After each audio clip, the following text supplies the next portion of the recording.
नमस्कार, मैं हूं खुशबू पांडे और आप देख रहे हैं न्यूज टाइम नेशन की खास खबर। गोद में खिलखिलाती ममता और चेहरे पर ये हल्की सी मुस्कान। जी हां, एक महिला जो न केवल अपना बल्कि 32 लड़कियों का सहारा बनकर उनके साथ खड़ी है। पेशे से एक डॉक्टर होने के साथ साथ एक समाज सेविका, जिसने उन बच्चियों के हौसले को एक नई उड़ान देने की शुरुआत तो कर ली, लेकिन ये भूल गई कि जिस उड़ान के वो सपने संजोए बैठी है, कल वही सपने उसे लोगों के दरवाजों पर मदद की गुहार लगाने के लिए मजबूर कर देंगे, क्योंकि देश की सरकार उसकी मदद की बजाय उससे किनारा कर दूर से ही चमकती शॉल पहने खड़ी रहेगी।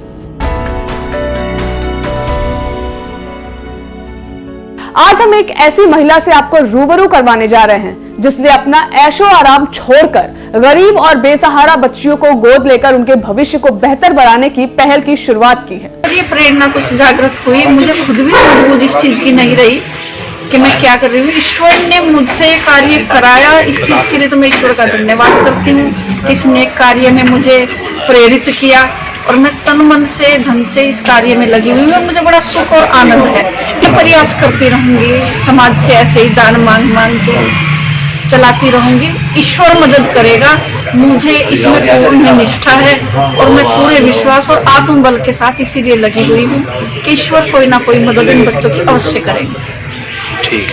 दरअसल हरिद्वार से हमारी संवाददाता अर्चना ढींगरा मैत्री मातृ छाया नाम का कन्या अनाथ आश्रम चला रही डॉक्टर सविता से मिली। इस दौरान उन्होंने डॉक्टर सविता से ये जानने की कोशिश की कि आखिर ऐसा क्या हुआ उनके साथ जो उन्होंने ये नेक काम करने की शुरुआत की। डॉक्टर सविता ने बताया कि 2015 से ही उन्होंने इस अनाथ आश्रम की शुरुआत कर दी थी। इसके उद्घाटन के लिए उन्होंने एक भव्य कार्यक्रम का आयोजन भी किया था, जिसमें उन्होंने कैबिनेट मंत्री मदन कौशिक को भी आमंत्रित किया था।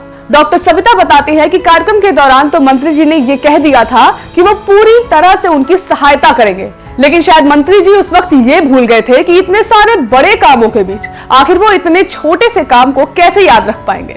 तभी तो आज तारीख तक मंत्री जी की तरफ से छात्रावास बनाने का वादा पूरा नहीं हो पाया है। सर्वप्रथम हरिद्वार से जो हमारे मंत्री हैं मदन कौशिक जी, इन्हीं को आमंत्रित किया था और एक बहुत बड़ा प्रोग्राम किया था जिसमें मेरे अपनी जेब से ही वह हो गए थे, लेकिन कोई सहयोग इन्होंने नहीं किया। कहा था कि मैं यहाँ छात्रावास बनवाऊंगा, लेकिन आज तक कोई सहयोग मुझे 5 वर्ष हो गए नहीं प्राप्त हुआ। एक ही हॉल है, उसी में 32 कन्याएं अलग अलग बेड लगा के रहती है।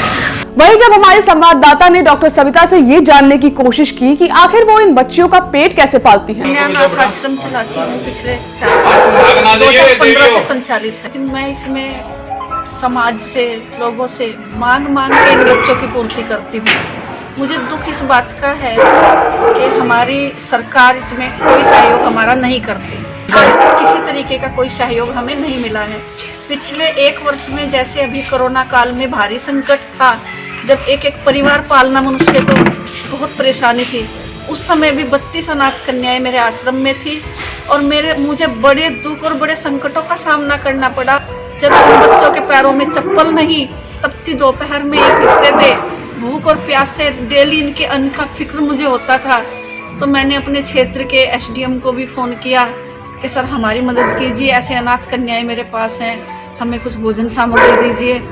तो उसमें उन्होंने हमें काफ़ी पूछताछ करने के बाद 2 किलो दाल और 10 किलो चावल कुछ इस तरह से दिए, जो उन बच्चों की केवल 2 दिन की भोजन सामग्री भी नहीं थी।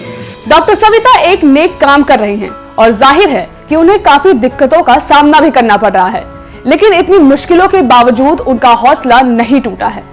आपको हमारी ये वीडियो कैसी लगी कमेंट सेक्शन में जरूर बताएं। अगर आप ये वीडियो फेसबुक पर देख रहे हैं तो इसे लाइक और फॉलो करें, और अगर आप ये यूट्यूब पर देख रहे हैं तो चैनल को सब्सक्राइब जरूर करें।